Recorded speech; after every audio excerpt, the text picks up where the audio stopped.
You lost it. Yeah, let's do the intro. Go ahead. Am I back now? You're back. You are back, yeah. All right, so I'm Ray Guarino from Montage Radio in New York and playing in traffic. And right in the middle of this match. Hey, everybody, I'm Tori DeBlasi from Long Island, New York. If you need assistance with your rear differential, don't worry. I have all the essentials for your rear differential. Lou Santiago hosts a little show called Car Fix and Playing in Traffic with Ray and Tori and Lewis Lee. So, but tonight we got the guy, David Borla. Introduce yourself, Dave. Tell us who you are. I am David Borla of Borla Exhaust, originally from New York. Yes. Really? Yeah. What part of So I was born in Long Island City, spent the first 2 years of my life in Jamaica, right on the border of Jamaica and Flushing, then moved to Manhattan, and Manhattan all the way through NYU, graduated from NYU. Talk about moving on up. Yeah. That's good. And your dad started Borla Exhaust in Greenpoint in Brooklyn, correct? Yeah, actually, my father is an immigrant from Romania. He came here as a refugee in 1960. And he didn't speak the language and didn't have any money and the whole thing, and and he's from a really rural part of Romania, and his best friend's dad was a blacksmith, and so for the first 10 years of his life or whatever, he would go across the street to his friend's dad's house and bang on metal, and that was like the beginning of his metalworking. And when he came to the States, he needed to get a job, and there was he was in an immigrant community, and there was another European guy there who worked on Volkswagens. And so my dad didn't know anything and just went over there, started wrenching on Volkswagens, and eventually got a job at a Volkswagen dealership. And back then, I'm sure you guys remember, Volkswagen, Audi, and Porsche, or primarily Volkswagen and Porsche, were one dealership, and so. Mm-hmm. Remember that? Yeah. So he would work on all those cars and kind of wound up on the Porsche side of things. And my dad's kind of a gregarious guy and people like him and stuff. And so he built a network and pretty soon met some guys that had some money. One of which was Rocky Aoki from Benihana, and he went out on his own with these guys and started a dealership. And so as he and the dealership was an exotic car dealership like Maseratis and Rolls Royces and stuff like that in the 70s. I can't remember where, somewhere on Long Island, on the North Shore, somewhere on Long Island. And the Gold. So he kind of figured out that he was making more money and doing better selling parts than he was selling cars. So he kind of went out on his own and got into the parts side of things. And, he was always looking for the opportunity to kind of grow his business and figure out how he could compete. And he was always very good at finding kind of a niche for himself and a place where his talents would kind of be useful to somebody, So he got into the Rolls Royce side of things. And that was around the time that he met my mom. And so I was already around at this point, but this is the time that she's actually my stepmom. It's a little bit complicated, but anyway. So she had a bunch of experience working for Max Factor and CVS Sports. And so they kind of started this little parts business selling Rolls Royce parts. And around this time of year, every year, all these guys with the Rolls Royces would bring their cars and need undercarriage parts because Rolls Royces were beautiful cars, but they weren't made very well, and they were made with really inferior materials. And so these guys were used to changing parts out, when after driving it during the winter. And so, my dad, basically what they did was they were exclusively a Rolls Royce parts business at that point. And one of the things he was replacing a lot of was exhaust systems. And so they had, I believe, somewhere around a dozen exhaust systems on order from England. They had a supplier in England. And obviously this was before the internet and all that. So this guy disappeared and they couldn't get exhaust systems from him. So my dad had a bunch of customers, and we're in a seasonal business, right? When when spring comes, everybody wants to get out there. So Yeah. my dad didn't want to lose the sale, you know, and so he actually turned a gasoline engine into a pipe bender, and you know, was running this thing inside a little one-bay shop in Greenpoint, Brooklyn, and crush bending pipes and just trying to figure it out because he had no choice. Yeah. And so because he had a lot of experience working on Porsches, he had seen the inside of Porsche mufflers, and he knew a little bit about exhaust design because of what he had done with Porsches. He had seen so many of them. And he'd even done a little work with a factory race team with Porsche and seen race cars and stuff, and worked for Carroll Shelby, you know, for a little while in there. So, you know, in his experience, he had seen enough that he could build a muffler, and he knew what a straight through muffler was, and he had the idea of using stainless steel, which at the time was pretty rare. So, you know, a couple of things he wanted to do. He wanted to make a complete bolt-on exhaust system, which was really rare at the time for the aftermarket. I'm pretty sure it didn't exist at all, or if it did, it was very rare. The market was mostly mufflers and then like a muffler shop. So you'd buy like a performance muffler, and then you'd go to a shop and they would do all the geometry and all the piping for you, you know? So my dad didn't want to, you know, Rolls-Royce guys, you know, they just want to put it on and they're done. So he's like, I don't want to sell them mufflers and send them to a muffler shop. It's got to bolt on right to factory locations. Like I'm making them a replacement exhaust system. And then he thought to do it out of stainless steel, which, you know, I was talking to Tori before the show. We use T304 and we always have, but at the time that was the only kind of stainless steel there was. There were no inferior grades of stainless. And, you know, he's going to use a straight through muffler. And because he was using stainless steel, he knew he could offer a lifetime warranty.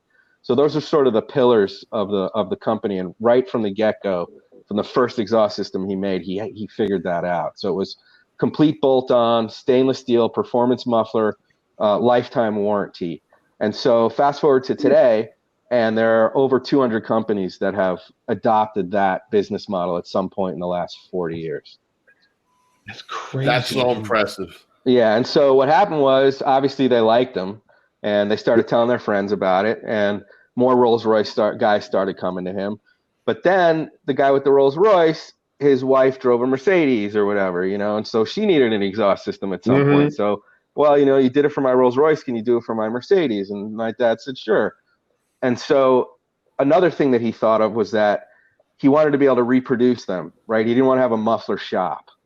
So every time he made an exhaust system, he built some sort of a crude fixture where he could build another one if he had to without having to have the car, you know. And so unknowingly at that time, he was building a catalog of parts, you know. And so the first Borla catalog is exclusively Rolls-Royce parts.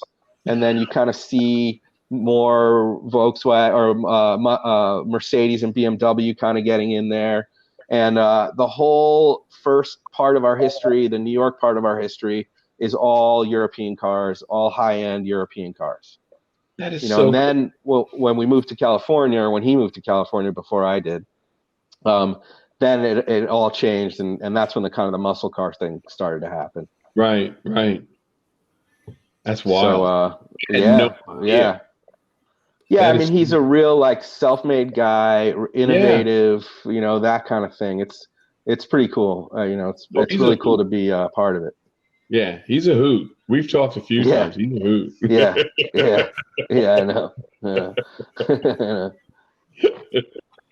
Yeah, it's funny too. You got me thinking. I have a good friend who worked on Rolls Royces back in the day, and I wonder if he. If it was the mid to late '70s in the Northeast, he probably knows them. I would say for sure. And he had a good friend that was in Manhattan. He just passed away a few years ago. He wasn't an old guy either. He was only in his 60s. I had him on the radio show years ago. I can't remember his name off the top of my head, but yeah, I'm sure it's a small community. They probably know each other. Definitely. That's wild. Yeah, that's great. And it was a time, you know, the late '70s in New York too, especially in Greenpoint, Brooklyn. You know, it was a lot different than it is now. I mean, what he had to deal with. He owned the building. A lot of guys, you know, break-ins and a lot of. I mean, I mean, he was getting in fist fights and all that stuff. It was for real. Yeah. But that was the thing, I worked for an electrical manufacturing company in the 80s. They're still around, big major company, and they at the time had a manufacturing plant in Greenpoint. They were still stamping out brass parts at Greenpoint day after day after day. And then like by the mid to late 80s, that kind of started waning, and they started sending stuff out to Singapore. It became more cost effective. But and as we know, every company after company just stopped doing and then the jobs went with it, and the whole thing changed. It took 15, 20 years for that location to kind of figure it out, but it's nice there now. And now Greenpoint gentrified. Yeah, my chiropractor's daughter lives there, and it's unbelievable how it gentrified, and warehouses and now lofts, these apartments with giant rooms and stuff that was a half.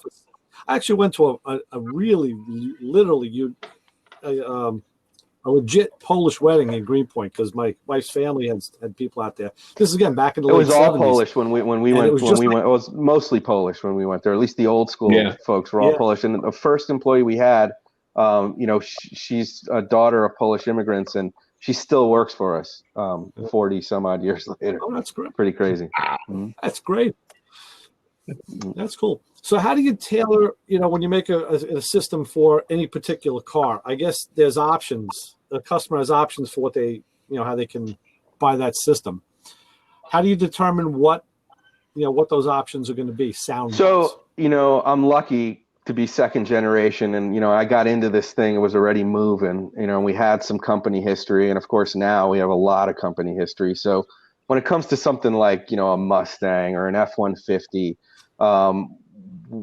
we don't have to do a ton of research. I mean, we don't want to rest on our laurels or be complacent about it, but we have a pretty good idea of what Mustang guys are looking for and F-150 guys are looking for and stuff like that. If it's a newer platform, or if we're working with, particularly the stuff we do with the OEs, we want to kind of stay close to their engineers and their marketing department. But, we have a pretty good idea. And I think that the biggest thing for us is just kind of identifying which frequencies we want to amplify, which frequencies we want to cancel, and kind of what fits the car, what fits the driving style, at what points in the RPM range do you want to hear it, at what points do you not want to hear it, that kind of stuff. And so, it's something like a Mustang, like the Coyote motor. We've worked with that motor so much that it doesn't take a lot for us, but when we're starting from scratch, a couple of applications every year where we're just starting from scratch, a new application comes out or a new platform comes out. I mean,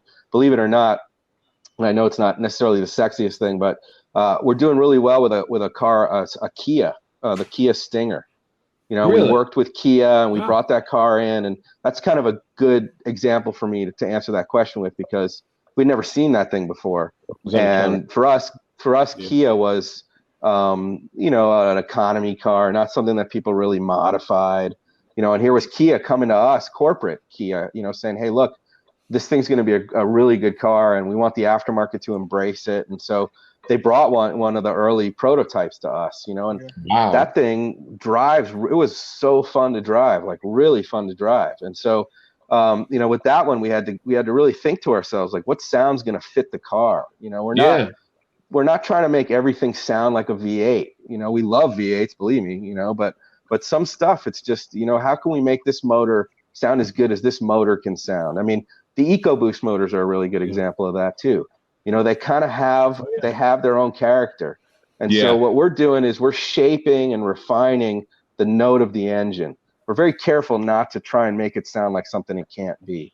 Turbo cars are going to be different. It's almost endless, really.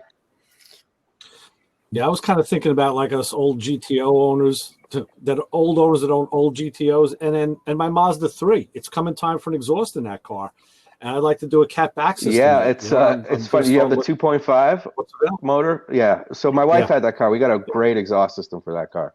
There you go, Ray. Yeah, and what's really funny is that we would have never done it had she not had it. She wanted one, so. I'm like, wow. Like every car in the family has to have one of our exhaust systems on it. So I brought it to work, and we did it. And man, we sold hundreds and hundreds and hundreds of them. and the people really like them. Wow. So we have a lot of fun, just, you know, and that's the thing. It's like you get a Mazda 3, we're not hating on it for any reason, right? We love that car. We're going to make that car sound great, you know, and as good as it can be. Yeah, and that's what we do. You know, we got a lot of love for all different kinds of cars and all different kinds of people and all different kinds of driving conditions, and that's what's fun for us. Well, you're rooted. That kind of sounds like this show, you know. I'm sorry, you're rooted in. I'm sorry, go ahead, Ray. No, I was just gonna say it sounds like this show. Yeah. We kind of give the love equally, you know. We spread it out to everybody. You guys do, absolutely. That's cool. Well, you know, yeah, David, you're rooted in the imports, in the European, in the muscle cars. So you have a pretty good grasp on all corners of the market, which is very impressive.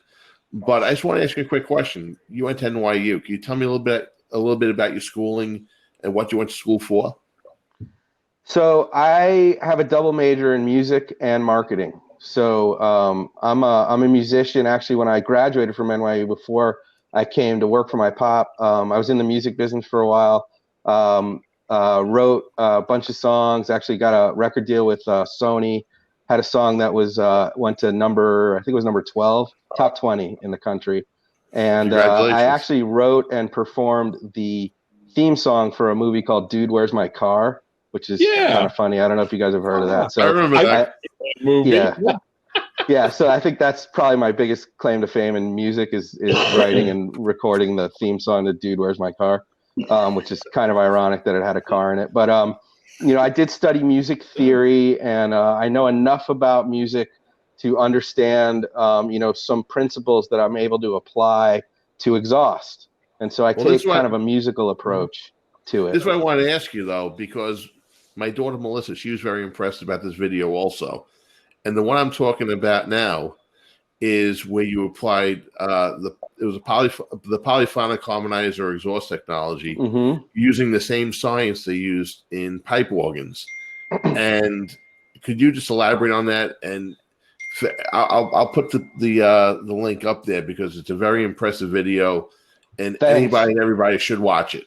I was actually just granted my first patent for that. So pretty proud of that, and it's pretty cool technology, and it definitely works. And what's amazing about it is that it's thousands or hundreds of years old. And my dad, who's not a musician, always used to tell me that we tune our exhaust systems like a pipe organ. And what he meant by that is that diameter and length of tubing change the note, which is how a pipe organ works. A pipe organ generates one sound, and it drives that same sound through a different set of pipes, and that's how you get different notes.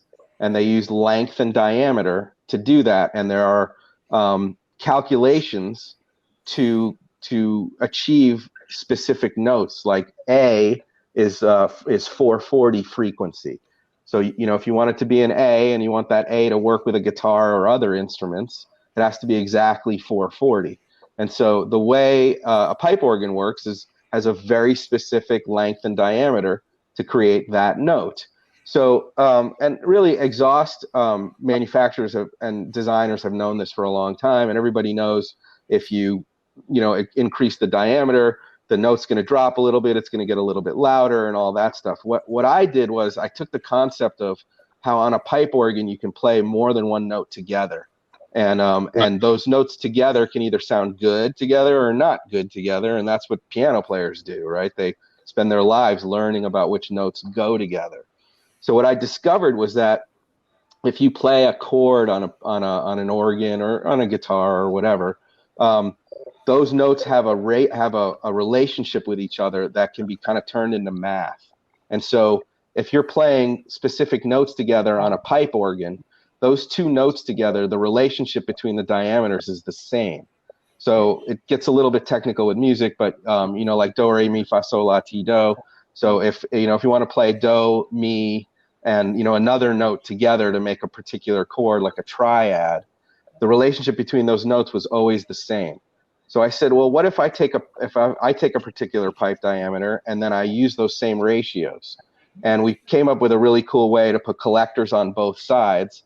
And so, what polyphonic means is poly is many, and phonic obviously means sound. So it's the combination of many notes together is really what it is. So it's like playing like a power chord on a guitar. You know, they're perfect fifths. I mean, every AC/DC song you ever heard is perfect fifths on a guitar. That's all it is. So I took perfect fifths and made them on an exhaust system, and it doesn't sound like a guitar. People, you know, some people say, well, it doesn't sound like an organ. That's not the intent. You know, the intent is to have the richness of those two sounds together. Yeah. That is crazy. I would have never thought of that, but it makes sense. Yeah, I mean, look, it didn't come together all at once. It really started with my dad a long time ago, and we developed this over many years. And what really kicked it off, believe it or not, was that our manufacturing facility is in Johnson City, Tennessee. Right. And so literally like less than a mile away, there's a pipe organ factory. And so as I started thinking about this, I'm like, do we know anybody over there? Where can I get in there? And so sure enough, like I got in there, and the owner was super cool with me, and he's the one who told me that there are formulas. Like I didn't realize there were like mathematical formulas behind. Yeah, you would never think that. Yeah. Yeah. So once he told me that, then I kind of had my aha moment, and I was like, we can apply that to what we're doing. That is so cool, though. That's neat. So yeah, what, you know, it's pretty neat. Who builds all of his, you know, how would that work for a guy like me? So it's tough to come up with, you know, it's really each individual motor has such a unique note to it, and for somebody like you who's changing cam timing and all that stuff, you know, it's tough to create an off-the-shelf thing that's going to work with a custom build like yours. You know, primarily where we're using it is on late model stuff like a 2018 Mustang, where you know 50,000 of them are identical, and we can dial this thing in, and you know the timing and all that stuff is always the same, and it's going to sound the same on everybody's car. When you get into builds, you know, like so what we're trying to do is pair mufflers with motors. So this, now I'm kind of changing topics a little bit. It's related, but like if you're putting a Coyote in a whatever, anything, or an LS or whatever, right? We have specific mufflers for, like I have an LS3 muffler, you know, and I don't care if you're putting that thing. Yeah, I don't care if you're putting that thing in a dune buggy or a motorhome or what. Like, you know, I'm going to get you that muffler is going to sound better than anything else. You know, if you're using an LS. So that's the closest we can get. But even then, you know, there's some variation. So it can be kind of tough. I mean, we spend a lot of time working with guys like you trying to find the right muffler. It's elusive. Yeah. That's so cool. See, what's impressive about it is that, like you just said, you're using specific mufflers for specific engines, taking advantage of the different sounds and the notes of the motor, and the muffler complements them perfectly. I mean, it's genius what you're doing. Yeah, It's you know, that was another one of those like necessity things. So we you know, the muscle car thing, like I remember when you'd see like a 65 Mustang all primered or rusted out with some, you know, kid in his 20s with a surfboard sticking out the top of it, you know, driving around. You saw those things all over the place, right? And then it was like from one minute to the next, you didn't see them anymore, and all of a sudden there were $200,000 at Barrett Jackson. You know, so it was like the whole market shifted, you know. And so what happened was, over 50 years or whatever, those things were modified so much that hardly any of them are the same underneath.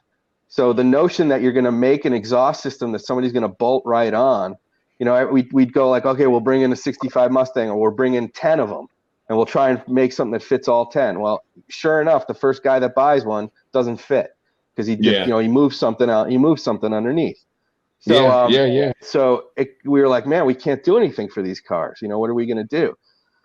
And so then I started to realize, I'm like, when it really comes down to it, with all of these cars, there's like a dozen engines, you know, maybe that cover probably 80% of, you know, or you get the idea, right? You know, so I'm like, why don't we just start bringing in a bunch of different cars? Let's, instead of bringing in, you know, 10 65 Mustangs, that was the other thing too. People were putting different motors, doing engine swaps in all these cars anyway.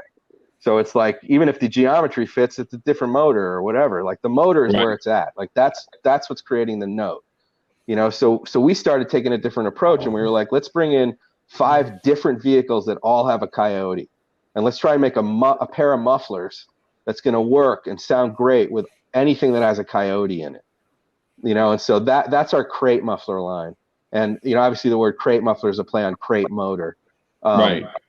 So the idea is to pair the muffler set with the motor. And then when we went and we did it, we kind of worked with, you know, guys like Lou and muffler shop guys that were doing high-end builds, and talking to them about some of the challenges that they face in just the sort of practicality of getting a muffler on a car, which is something a lot of people who don't actually do it don't realize how hard it is, right? Because, like, you know, you have hanger locations and all that other stuff, and, you know, you weld a hanger to the wrong part of the muffler and it's going to break. And, you know, so we did some pretty unique bracketry and some other things where you could sort of hide hangers and hide brackets for show cars and stuff like that. And you know, the community of guys out there that are fabricating exhaust systems for these cars really have embraced that line. So we did something good with that stuff. Yeah. That is. That's neat. So if you're doing, like, let's say, you know, something, you know, one off, like an old Mercury or an old, you know, Chevy, you know, not a muscle car where you have kits available already. What's out there for the consumer who wants to have a Borla system? What would you offer? Like, do you have like a universal kit so you could kind of, you know, weld your own, make it fit the application if you don't have it on the shelf already? Yeah, so we offer a wide variety of what we call hot rod kits, which are just like you know, a bundle of like 90-degree bends, 180-degree bends, straight pieces, you know, some tips, you know, like all the stuff except mufflers that you might need to, you know, and you got to pick your diameter. They're, you know, we offer them in different diameters and that whole thing, clamps and stuff like that. And then you're going to buy the mufflers separately, you know, and the hot rod kit, once you figured out what diameter you're looking for and all that, that's pretty much a slam dunk. But we offer hundreds of different mufflers, and it's kind of a, you know, what are you looking for? And so I encourage those guys to call us, you know, and talk to our customer service guys, and, you know, they'll walk you through it. I mean, packaging is always going to be the limiting factor. You know, how much room do you have? What kind of an envelope do you have to put a muffler in? You know, so some guys, you know, they only have clearance for an oval muffler, for instance. You know, so we can eliminate all the round mufflers. We know he needs an oval one, you know, and then it gets into, you know, what kind of performance are you looking for? How are you going to drive this thing? You know, we have a whole other line of XR1, which was my dad's first patent. You know, and that stuff's all about going fast and being quiet, which is not something that a lot of people think about in today's day and age, but it's important for guys that drag race at tracks where housing developments have been built near the track, right? So like back to the 70s, people, you know, they built these tracks out in the middle of nowhere to not bother anybody, and now all the developers are encroaching on these tracks, and they have noise ordinances. You know, so you got a guy with a 900 horsepower dragster or whatever, you know, and he's got to be quiet. You know, that's hard. You want to know something hard? That's hard. Fast and quiet is hard. I see you have a line of mufflers called boomers. Okay, so the boomer stuff is, they're polished mufflers that have tips included on them, and they're really for like entry-level kids that can't afford a full catback, you know, and want to put something on, you know, like a Civic, an old Civic or something like that. So that product line like couldn't be more different than the XR1. That's the spirit of that's completely different. So I thought it was for us baby boomers, but you know, I just looked at the crate muffler program, and I see you only have them listed for Ford, Chevy, and Chrysler and Mopar. So what are those Pontiac guys do? You know what? They're GM engines. They're GM engines. So we got stuff for Pontiac motors too. You're sucking, Ray. Good. I don't want to be left out. Well, come on, you know, I want to be David Borla has everything, and just to let you know my experience with Borla. My first system was bought for my '68 Camaro, which I still have back in '92 from Summit. You know, and I gotta tell you, the quality and the sound on this exhaust system has withstood the test of time. I was considering changing the system to go 2.5 because I have more horsepower with a different engine that was built. But how do you remove a like new system that's practically perfect, but it was made in '92? So you build another car, exactly, and you use it on that. I know a guy, so Yeah. Yeah, right. But I had another question about the muffler technology as well. And what Sure. impressed me was you mentioned different lengths, different diameters, perforations. But what got me was the pattern of the perforations in the pipe, the entire pipe, part of the pipe. Could you elaborate on that and explain to us, what happens when you only perforate half the pipe compared to the entire pipe, or using a different pattern of perforations, how that all plays into the design of a muffler? It just comes down to attenuating sound. And when you're attenuating sound, you're looking at two different things. One is just the overall decibel level, and the next thing are going to be particular frequencies that you want to either bring out or cancel. And so all of those things are just tricks to get you where you need to be. And again, you got to remember we primarily reverse engineer. So we've got a car and we got to make it sound a certain way, and the way it started was, let's just try this. So a real sort of traditional perforated straight through muffler, all of the pipe going through the muffler is perforated and there's one pipe, right? And that's kind of the way it's always been.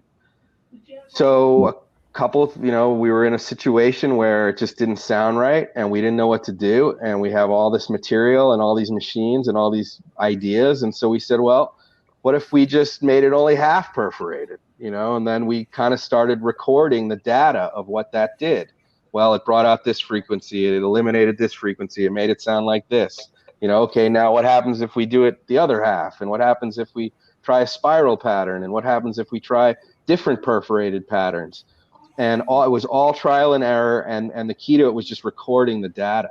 So we have our own database of like what all these different things do.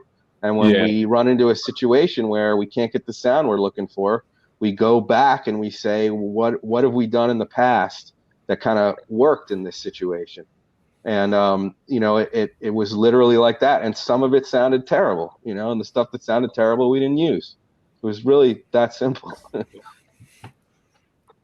It's kind of like the way we build cars. Yeah, it is. So today's day and age, you can do a lot more with computers, and there's computer modeling, and we're starting to get into that stuff too. But still, the human ear is the best measuring device still. Yeah. So John wants to know if you have a muffler that would exit out the fender like you see today, the collector muffler. Oh yeah, like the newer race cars, they'll put them out the front of the fender. On the side. I mean, we have great collector mufflers that'll work in that scenario, but that's a pretty custom job. So custom shop's gonna punch a hole and run the pipes and all that stuff. And, we have a muffler that works really great in that scenario though. Yeah, John does chassis work, so he can do it. I'm not worried about that. I was over at the shop bothering him. So yeah, we don't like putting holes in body parts. So we leave that up to you guys. Okay. I don't see what the problem is. You got a Sawzall or Whizzle wheel, you good. Hole saws, die grinders, plasma cutters. Come on, let's play games. It all works the same, right, Lil? Exactly. Shit. The thing about the collector muffler is, I see the question now. The thing about the collector muffler is that it has 4 inlets. So you got to run, basically open headers into them. And they're pretty cool. That's another patent my dad came up with, and they actually use what's called reversion wave technology to pull a fresh charge into the cylinder. Use that sort of scavenging, phenomenon.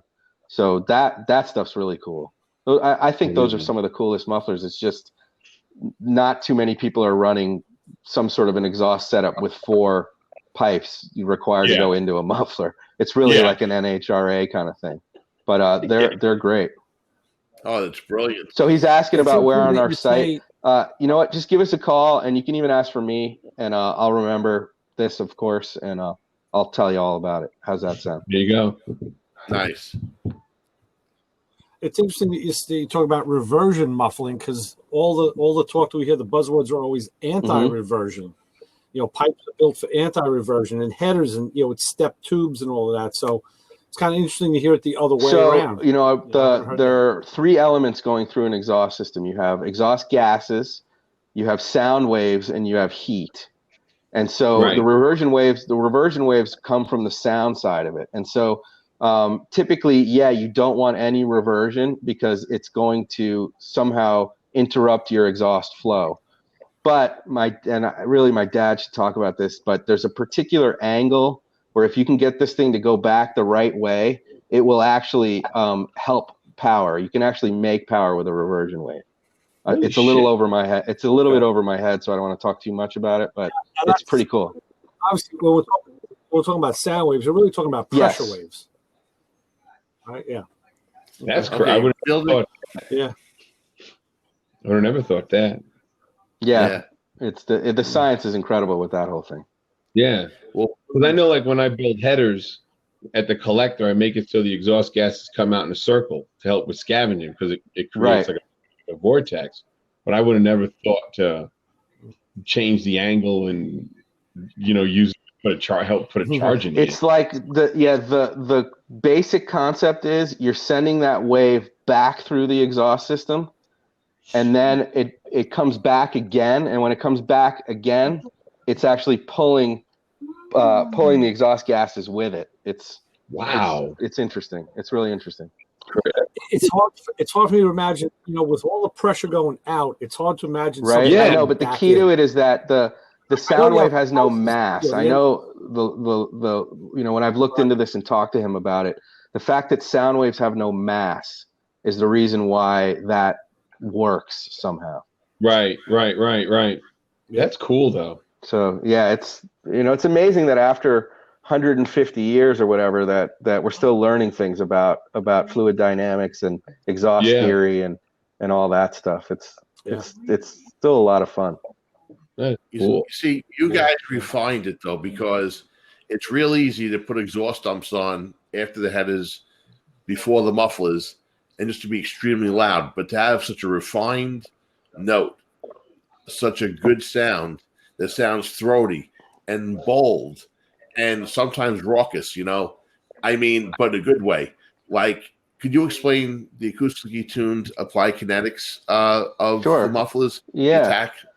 So it's funny that you say that, because really, you go to these car shows and stuff, and they have exhaust shootouts. Yeah. And typically it's just a sound meter, and it's like whoever's got the loudest exhaust wins. And I've been there, and it's exciting and all that stuff. But there's a sort of irony to it for somebody in my position, because the reality is that the easiest thing you can do as an exhaust designer is make it loud. It's really the easiest thing, right? The less exhaust there is, want to make it loud as it could be, just take the whole exhaust system off. Right. You'll win every sound competition that way. So, what's hard is being loud and good, because the other thing you can do, the next easiest thing to being loud, is to just kill everything, right? Just make it as quiet as possible. Put the biggest damn muffler on there you can put and just kill everything, which is what a lot of the OE exhaust systems are. They just want to make it as quiet as possible, so you can't even hear it, and so what's actually difficult is making it loud and good. And so the attack patent actually came before the polyphonics patent. And so the attack patent is just really combining perforated tubing and straight tubing, kind of getting a magical combination between all of it. And so similar to the polyphonics, we put collectors on both sides. So you have a single pipe with a collector going into many pipes, and then another collector going back into a single pipe. So it's like this unit in the middle of an exhaust system with multiple pipes in it. It has a pretty cool look to it as well. But what we found was that by kind of playing with the combination of perforation and straight tubing, we could kind of refine the sound to a much greater degree than we could without that technology. So, this is sort of a narrative or a story that kind of started with my dad, and I've been picking it up, and they're all variations on a theme. But the attack thing has some of the pipe organ technology in it also.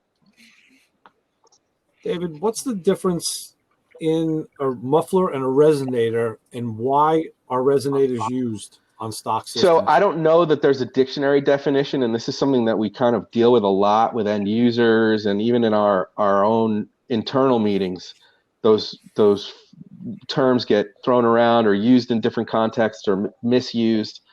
For me, I simplify it a lot, and a resonator is kind of on the front half of the car. If it's in the front half of the car, it's a resonator. If it's in the back half of the car, I'm calling it a muffler. But they're pretty much interchangeable, and I don't think there's really a dictionary scientific definition between the two of them. All right, because I know back in the day, like looking at the Walker catalogs, a lot of the Buicks and Chevy, they had a little muffler in the back, right by the tailpipe, and they called it a resonator.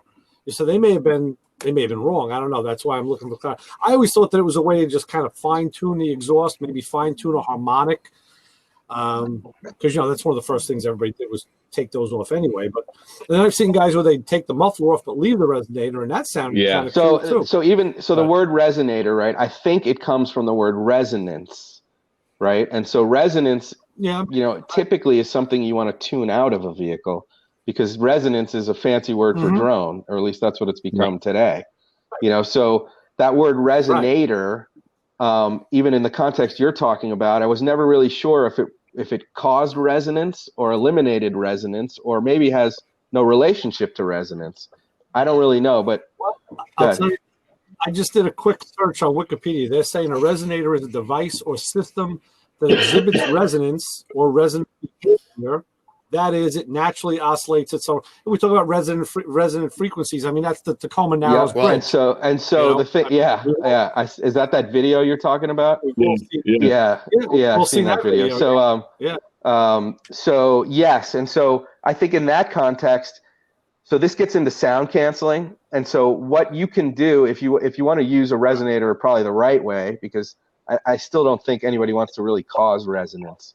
What you would do is if you can, this is getting a little bit complicated, but if you have a particular note that is a resonant frequency that you want to get rid of, if you can recreate that same frequency but delay it a little bit, so it's what they call out of phase, you're actually canceling out that sound. And so what I think in the definition that you're talking about, I think what it really gets into is sound canceling technology. And what it is it's not a muffler in the sense where it attenuates sounds and it makes anything quiet. They're empty. They don't have any sound attenuation in them. They're like a bottle that you blow air across the top of. And when you blow air across the top of a bottle, it'll make a note. And depending on how much liquid you have in that bottle, it'll change the note. And so what you're doing is you're trying to find the right amount of what we call empty volume to create that note. And what you do is you have what's called a port tube, and the port tube delays it a little bit, so it winds up 180 degrees out of phase. And if you think about the way a sound wave looks, you've seen kind of the way a drawing of a sound wave. Well, if you take that identical wave and you do a mirror image of it underneath, that note will be completely silent. You won't hear it. It's inaudible. So sound cancellation technology is insane. But what we find in the aftermarket is people, and even OEs, they call like a front muffler, they call it a resonator. And I don't know why that happened or how that happened, but on a late model Mustang, that front muffler, they call it a resonator. But all it is a muffler. It's a muffler. But Camaro too. They have the resonator in the front. And I'm gonna try to tie this up, okay? You eliminated the resonator, okay, on the Camaro system with an X pipe. You eliminated the drone. There is no drone with Borla systems in any of the cars that I've ever driven. So, I think, I don't know, I'm not an expert, but I'm thinking that the resonator actually causes more problems than it solves. Yeah, I mean, there's science behind it. I think the biggest difference between us and most of the other companies in our space is that most of our competitors are muffler companies, and they do great with that. Primarily they're selling universal mufflers through muffler feeder warehouses to muffler shops. And it's awesome. We don't hate on it. Like, they're great at what they do. There's a place for it. But when they make a particular year, make, and model exhaust system, what they're doing is they're taking one of their universal mufflers and they're just putting it in with the rest of the exhaust system. And it works great for a lot of people. But for us, well, we can fix that. Yeah, for us, we're making specific mufflers for like the 2018 Mustang comes out, like that muffler only goes on that car. It's for that car only, and that's it. And so that allows us to get to that point where we can take a particular frequency and we can say, look, at 2,000 RPM, this thing is honking at 130 hertz, like my fillings are coming out, and we need to cancel 130 hertz. Like, we know how to do that. Right. It's just like in a modern car, in the air intake system, they put those extra plastic devices. They call those resonators. Yes, same exact technology. It actually goes all the way back to the 1800s. A German engineer named Helmholtz, and it's also found in found in loudspeaker technology. So we have a couple guys on staff that used to work for JBL, and we get a lot of the science from loudspeaker technology. Believe it or not. Wow. Yeah, I do believe it. That's crazy. It's a shame though that people don't realize all this, because if you actually were the distributor, people, instead of getting a universal muffler at a muffler shop, they can actually get the Borla muffler designed and engineered for their car. And for sure. That brings me to my next question also too. You're not just attack. You also have a line of touring and S-type mufflers too, and they all sound really, really good. They really sound fantastic. And guys, I gotta tell you, just interjectory, we have about 12 minutes left, and then the session's gonna just end itself. So we'll start wrapping up. Then we'll get it in under the timeline. But what I love about those systems, they all sound really good, but they're just slightly different. So there truly is something for everybody. Could you explain the difference between the touring compared to the S-type compared to the attack systems? Sure. So attack is going to be loud. Some people feel like it's a little bit raspy, kind of a mid-range sound to it, a real kind of like race car, aggressive note. Now, of course, no drone still. But at startup, particularly cold start, you're going to get a lot of pops and burbles. That kind of thing. And then, on hard acceleration, it's going to be really aggressive, and some people are going to feel like it's too aggressive and that whole thing. S-type, not quite as loud as an attack, but the big difference between S-type and attack is that S-type has a lot more warmth to it, more like low mid-range, a little bit more depth to it. It's not as noticeable. You may not wake your neighbors up, but personally, I'm an S-type guy. Every time I always like the S-type more. It's just what I like. Of course, we sell more attack than anything, but I really like the S-type. And then touring is, it's noticeably different than stock, but it's not everybody in the world is going to know you have an aftermarket exhaust, and it's just different flavors for different people. I mean, one thing we find is that, sometimes over time, the loud stuff can annoy people, so it's one of the other things that we're starting to do is whenever we make an attack system, we always make another muffler that will fit with it to bring the note down a little bit. Cause a lot of guys are like, oh, I thought that's what I wanted. And it's not, or more commonly, my wife wants me to take it off. So, help me. I don't want to take it off. So we can even dial it in further from there. That's funny. Yeah. I put the link up there. I see it. Yeah. Using the 2010 Camaro as the example. I love the S-type because it'll keep law enforcement away from you. But I got to tell you, the smile you get from hearing the attack, that thing just roars and comes to life. I mean, My God, you just achieved perfection on so many levels. Thank you for that. It means a lot. We put our heart and soul into it, so it's great to hear that, especially from somebody like you who's got experience.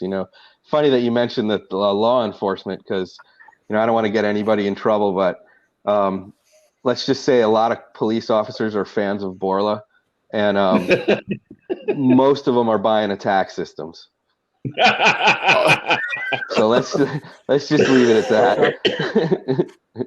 You know what to do then when you sell an attack system? Give him a free hat. This way the kid could wear it. Yeah. When the cop pulls him over, he already knows the cat's out of the bag. So yeah. All right. Well, look, guys, we got 4 minutes, so let's shut it down so we don't get just killed at the last minute.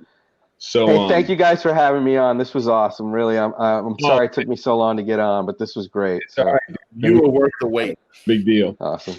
Even all a right, big thank deal. you guys. I appreciate it. And good night. Total pleasure. You guys have a good night too. Thank you. Good night, David. Take care. Thank you for coming by. All right. Thanks, David. All right. Good night, Ray. I'll have to get his info so I can tap him for a repeat radio interview, the condensed version, because we won't have much time. Sounds good. All right. Well, we successfully pulled it off. That's very good. It was a rocky start, but we did it. So I'm happy. Me too. Well, guys, till next week, I will see you guys later. All right. And later. What you guys will be, I think it was a good time. All right. Go suck down some go-go juice. Yeah. I'm going later, guys. Good night, everybody. Take care. Good night. Bye. So